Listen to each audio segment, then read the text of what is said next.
حضرت حسن بصری رضی اللہ تعالیٰ عنہ فرماتے ہیں اپنی توبہ کا واقعہ، فرماتے ہیں کہ میں امیر کبیر شخص تھا اور بصرہ کے بازاروں کے اندر دکھی پریشان لوگوں کی مدد کے لیے بھی نکلتا تھا۔ ایک دن میں بازار میں جا رہا تھا کہ ایک خاتون مجھ کو نظر آئی، اتنی خوبصورت جیسے چاند کا ٹکڑا ہو۔ میں نے مسلسل اس کی طرف دیکھنا شروع کر دیا۔ اس نے کہا اما تستحی، تجھے حیا نہیں آتی؟ مجھے دیکھے جا رہے ہیں؟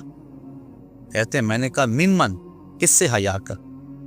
تو اس عورت نے کہا فمن یعلم خائنۃ الاعین وما تخفی الصدور، اس سے حیا کرو جو دلوں کے بھید جانتا ہے، جو آنکھوں کی خیانت کو جانتا ہے، اس سے حیا کرو۔ کہتے ہیں یہ بات تو بہت بڑی تھی، لیکن اس کا حسن ایسا تھا کہ مجھے اس کے باوجود اس کی طرف رغبت رہی اور میں مسلسل اس کو دیکھتا رہا۔ اس نے پھر مجھے کہا کہ کیا معاملہ ہے کہ تم میری طرف دیکھنا چھوڑتے نہیں ہو، کون سی چیز پسند آئی؟ تو کہتے ہیں میں نے اس کو کہا کہ تیری جھیل سی آنکھوں میں ڈوبنا چاہتا ہوں اور یہ میرے لیے ایک باعث کشش ہے۔ اس نے کہا تم رکو، شاید تمہارا مطلوب پورا ہو جائے۔ میں وہاں رکا اور وہ اپنے گھر چلی گئی۔ تھوڑی دیر کے بعد اس کی خادمہ تشت کے اوپر کپڑا ڈالا ہوا ہے اور میرے طرف بڑھایا۔ کہتے ہیں میں نے جب کپڑا اٹھایا تو اس کے اندر اس کی 2 آنکھیں تھی اور اس کے اوپر لکھا ہوا تھا کاغذ کے ٹکڑے پہ لا اريد عینا یفتتن بسببها احدا، میں ان آنکھوں کو رکھنا ہی نہیں چاہتی جس کی سبب سے ایک مومن فتنے میں پڑ جائے۔ کہتے ہیں کہ میں نے اپنی داڑھی کو پکڑا اور زاروں کے تار رونے لگا۔ میں نے کہا اے حسن بصری کو اس عورت سے بھی گیا گزرا، اتنا خوف اس کے سینے کے اندر؟ کہتے ہیں میں داڑھی کو پکڑ کے زاروں کے تار رویا اور گھر چلا گیا۔ ساری رات میں نے توبہ میں گزارا۔ جب صبح کا سپیدہ طلوع ہوا میرے دل میں خیال آیا جس نے اپنی آنکھیں وار دی اس سے بھی تو معذرت کر رہا ہوں، اللہ سے تو معافی ملی۔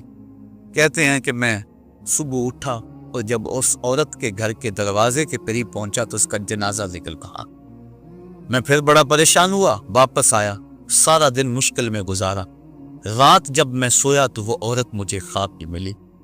میں نے کہا کہ مجھے کوئی وصیت کرو، تو اس نے کہا اذا خلوتا فاذکر اللہ، میں تجھے وصیت یہ کرتی ہوں جب تم تنہائی میں ہوا کرو تو اللہ کو یاد کیا کرو۔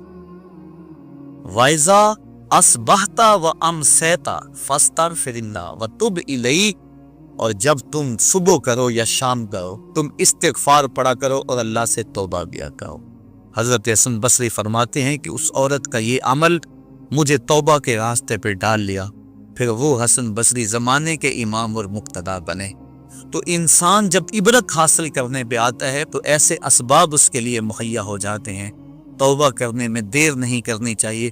بعض بات بندہ سوچتا ہے کہ ابھی میرے بڑے کام پڑے ہوئے ہیں، جب میں بوڑھا ہوں گا میں ریٹائرمنٹ لے لوں، میں بچوں کی شادیاں کر لوں، بس پھر فراغت ہو جائے گی، بچے کاروبار سنبھال لیں گے، پھر میں ہوں گا، مسجد ہوگی۔ یہ ایسا بندہ کہہ رہا ہے جس کی ملک ایک سانس بھی نہیں ہے، جو ایک سانس کا بھی مختار نہیں ہے، اور ایسے بات کر رہا ہے جس طرح سب کچھ اس کے قبضے میں ہو۔ تو توبہ کے اندر تاخیر نہیں کرنی چاہیے۔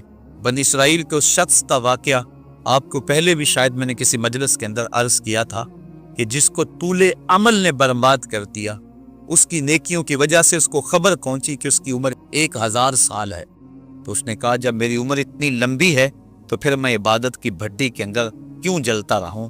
میں 900 سال گناہ کر لیتا ہوں اور 100 سال قبل توبہ کر لوں گا اور گناہوں کی معافی چاہوں گا۔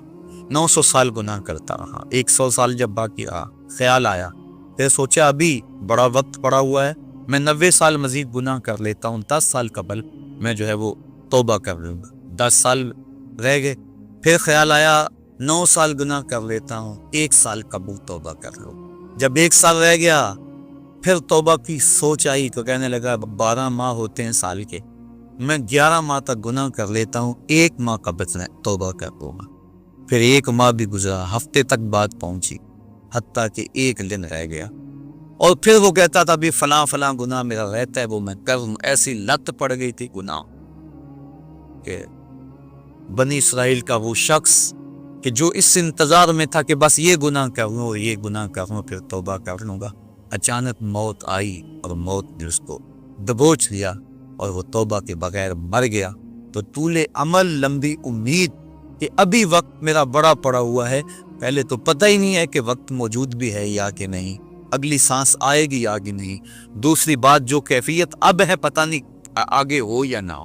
شیطان کو جتنی مہلت دو گے، جتنی بیماری گھر کر جائے گی، اس قدر ہی اس کا ختم ہونا مشکل ہے۔ اس لیے جب گناہ کرے تو فوراً توبہ کر لے، گناہ مٹ جاتا ہے۔ اور اگر انسان کہتا ہے کہ نہیں یہ کر لوں پھر توبہ کروں گا، تو توبہ کو مؤخر کرنا انسان کو گناہ پر دلیر بنا دیتا ہے۔ اور ایک حدیث میں آتا ہے جب انسان گناہ کرتا ہے تو اس کے دل پر ایک سیاہ نقطہ پڑتا ہے، اگر وہ توبہ کر لے تو وہ مٹ جاتا ہے، دل شفاف ہو جاتا ہے۔ لیکن اگر وہ توبہ نہ کرے، پھر دوبارہ گناہ کرے، تو دل پر ایک اور سیاہ نقطہ پڑ جاتا ہے، پھر وہ گناہ کرتا رہتا ہے اور دل کے اوپر سیاہی پھیلتی رہتی ہے، حتیٰ کہ ایک دن آتا ہے کہ پورا دل اس سیاہی کی لپیٹ میں آ جاتا ہے۔ اور جب پورا دل سیاہ ہو جائے پھر گناہ کر کے بھی اس کو ندامت اور شرمندگی نہیں ہوتی۔ مومن تو جب گناہ کر بیٹھتا ہے تو محسوس کرتا ہے جس طرح پہاڑ کے نیچے آ گئے، ابھی گر جائے گا اور مجھے کچل دے گا۔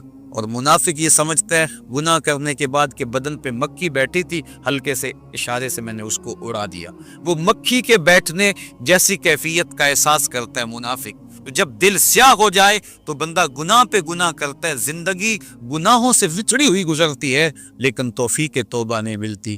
صاحبو، زندگی بیت رہی ہے، ایک ایک لمحہ کٹ رہا ہے، ہم لمحہ لمحہ موت کے قریب ہو رہے، ہم سمجھتے ہیں ہم بڑے ہو رہے ہیں لیکن نہیں، ہم چھوٹے ہو رہے ہیں۔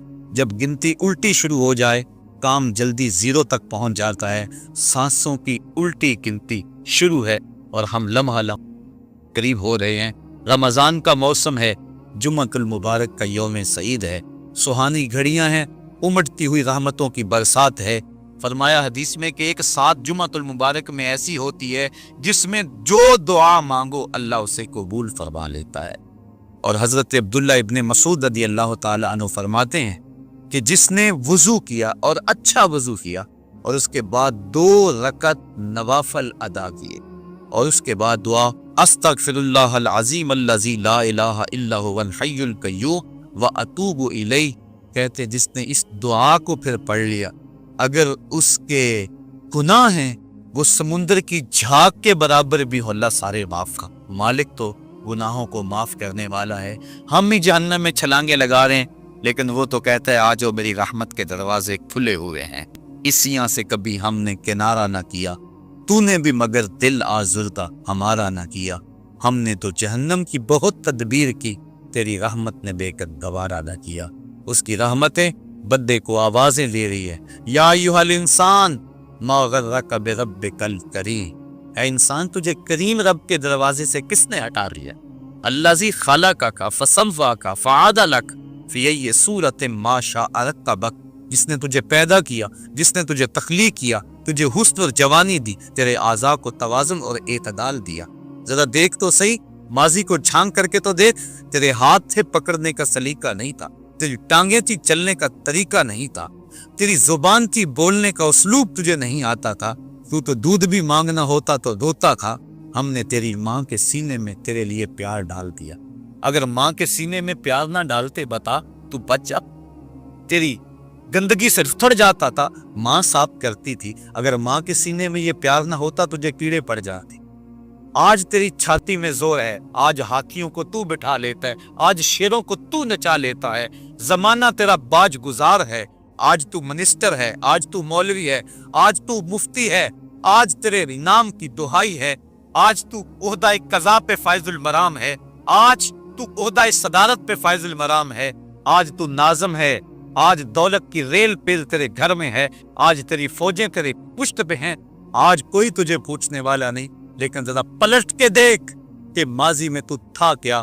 اچھا پیچھے نہیں پلٹ کے دیکھنا تو ذرا آگے پلٹ کے دیکھ، پھر دوبارہ ہو کوئی حالت، ڈنڈے کو پکڑ پکڑ کے چلے گا، پھر ڈنڈا بھی جواب دے گا، چارپائی سے لگ گیا، فالج ہو گیا، گھر والوں نے 4 دن تو بڑی خدمت کی، آخر انہوں نے بھی کام پہ جانا، پھر بیویوں کے سپرد کر کے چلے گئے، کتنی دیر خدمت ہوگی؟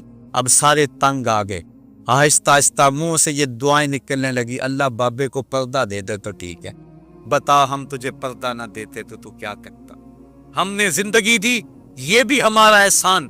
اب تو اس حالت میں ہے کہ تیرا دھر مارا گیا, چارپائی پہ لگ گیا, بولو براز اوپر, مصیبت بن گئی, گھر والے بھی تنگ, تجھے اندر سے نکال کر برآمدے میں رکھ دیا کہ بابا کھانستا ہے, بچے ڈسٹرب ہوتے ہیں, جراثیم پھیلتے ہیں, اب تجھے باہر رکھ دیا گیا, تو اپنے آپ سے تنگ آ گیا.